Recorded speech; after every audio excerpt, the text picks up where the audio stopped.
Good morning, children. Welcome back to the class. And yesterday we have learned about the energies, like electrical energy is converted into chemical energy, heat energy, and because of the gas stove, it may be cylinder, it may be greaser, it may be heater. So with all these examples, we have learned that energies are being converted due to heat. And heat and temperature also we have learned. The temperature is a measure of the heat of the body. So temperature and heat is not same. And we have seen that temperature is made up of a capillary tube, hook and a scale that is marked, as well as mercury, and expansion of liquid due to heat. Now properties of mercury and properties of alcohol. We have studied yesterday why the mercury is used in the thermometer. Because its expansion is uniform and it is opaque and shining, and it does not stick to the sides of the glass, and it is a good conductor of heat, and it is easily available in pure state. In the same way, alcohol also, it can record the very low temperature, as well as it can be colored brightly, and hence it is easily visible. So these properties of mercury and properties of alcohol, both points are very important. Now, how to use a thermometer? To find the thermometer of an object, the bulb of the thermometer needs to be in close contact with that object. Watch the shiny line of the mercury in the tube.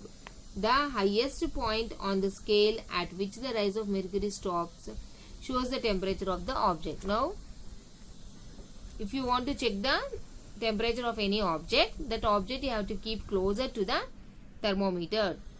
Then the highest point on the scale, you have to observe where the mercury level rises and where the highest point it is reaching and where it is stopping. Then you can say, you have to tick that mark and you can say that is the temperature of the object. To find the temperature of your palm, place the bulb of a thermometer in contact with the palm of 2 minutes for 2 minutes and see the mercury rise. When mercury stops rising and its level becomes steady, note the position of its upper end.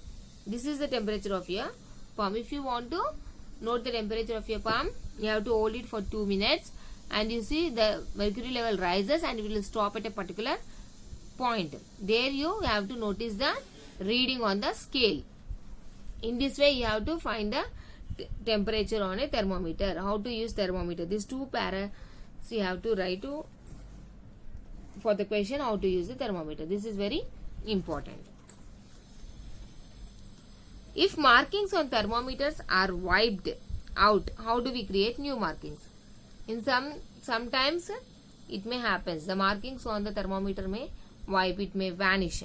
Then how do we create new markings? Take some ice in a beaker.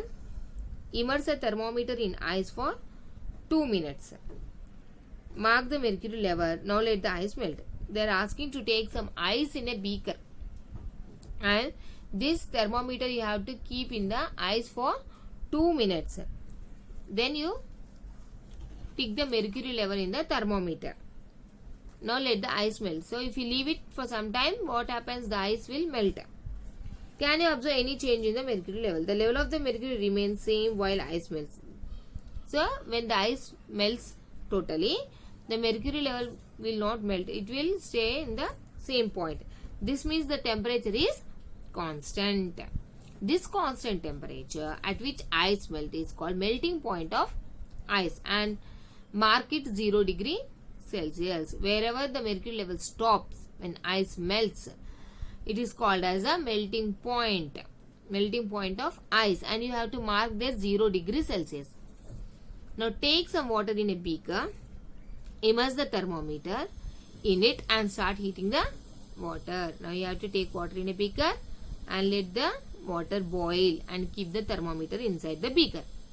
Now it will start boiling while getting converted into steam. When it starts boiling, automatically it will convert into steam. Mercury level starts rising and reaches a point beyond which it doesn't rise. So the mercury level will rises and it will stop at particular point, again it will not start rising. Mark the level of the mercury at this point. Wherever the mercury level stops, there you have to mark it. Observe the constant level at which mercury stays while water is boiling. This constant temperature is called the boiling point of water. So where the mercury level rises and keeps constant, that is called as the boiling point of mercury. In ice, where it is constant, it is called as the melting point of ice. Now we mark the level of mercury at this point at 100 degrees Celsius. When you keep the thermometer in the boiling water, and you have to note down the mercury level when it stops rising, then it is called as the boiling point of water, and you have to mark it as 100 degrees Celsius. Don't get confused. When you keep the thermometer in ice, it is called as 0 degrees Celsius, and when you keep it in a boiling water, it is called as the boiling point, and it is noted as 100 degrees Celsius. 0 degrees Celsius and 100 degrees Celsius. Thus, temperature at which ice melts or water boils is constant. These values are fixed as 0 degrees Celsius and 100 degrees Celsius. Like water, all substances in pure form melt and boil at certain fixed temperature. So, like water, in the same way, all the substances in pure form will melt and boil at certain fixed temperatures only. So, more than 100 degrees Celsius, it does not, pure form will not boil. To create a scale, we need two fixed points. Let us choose the melting point 0 degrees Celsius and boiling point 100 degrees Celsius. Now we have to create the scale, because it is all, if suppose the markings on the thermometer are wiped, so we have to do this one. Now divide the distance between these 2 points on the thermometer into 100 equal parts. From 0 degrees Celsius to 100 degrees Celsius. Suppose this is the 0 degrees Celsius and this is the 100 degrees Celsius. Now in between this, you have to make equal 100 divisions. 1, 2, 3, 4, 5, 6, like this. It should be equally divided. But how many? 100 equal parts you have to divide it. Each of the 100 equal parts represent 1 degree Celsius. So each of the, each one line, this gap is called as 100 degree. Each equal part is divided as 1 degree Celsius. In this way, how many we have to make? 100. So 1 into 100, 100 degree Celsius. We further divide 1 degree Celsius into 10 small divisions. And this 1 degree Celsius, this is 1 degree Celsius, and in this 1 degree Celsius, again you have to divide it into 10 equal parts. 1, 2, 3, 4, 5, 6. Like this, 10 degree you have to say, and you can say it as 1 by 10 is equal to 0.1 degree Celsius. Now this is 1 degree Celsius, and the small division inside is called as 0.1 degree Celsius. If you see the mercury, if you observe it clearly, you can understand it. First you have to divide 100 equal parts, and each one part is called as 1 degree Celsius. And in 1 degree Celsius, again you have to divide into 10 equal parts, like this, 1, 2, 3, 4, 5. And each small division is called as 0.1 degree Celsius. Now you can precisely determine which water is cooler and which is hotter than the other in the 3 beakers experiment. If the temperature of the beaker in which we immersed both the hands is 25 degrees Celsius, what can be said about the temperature of water in other beakers? In the starting page, when he has started the lesson, we have seen that boy, he has immersed the hands in the 3 beakers, and we have studied that we cannot say the temperatures just by touching.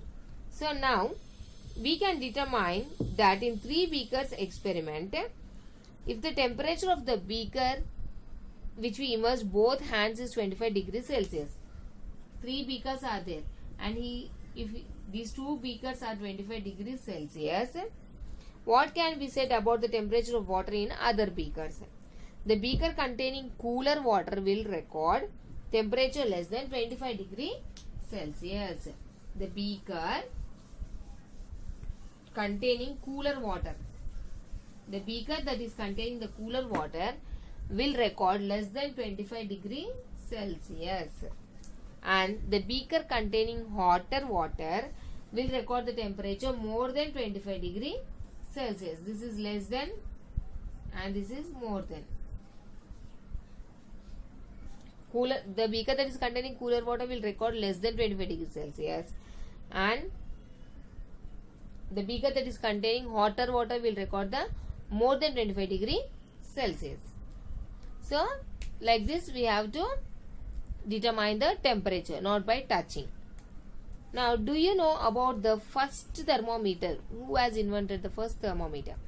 First thermometer was invented by Galileo in the year 1593. In the year 1593. In the year 1593 AD, Galileo has invented the thermometer, first thermometer.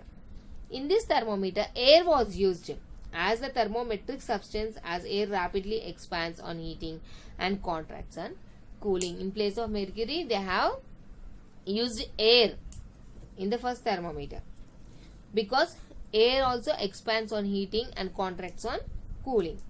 Further, the substance that is used in thermometer has uniform expansion or contraction with the rise or fall in temperature. So later on they have invented the mercury. So this is the story of the thermometer, use of the thermometer, and if the thermometer has wiped out the markings, how to make the markings. So today's homework is write the properties of mercury and properties of alcohol one time neatly, and please go through it and study it properly. Thank you.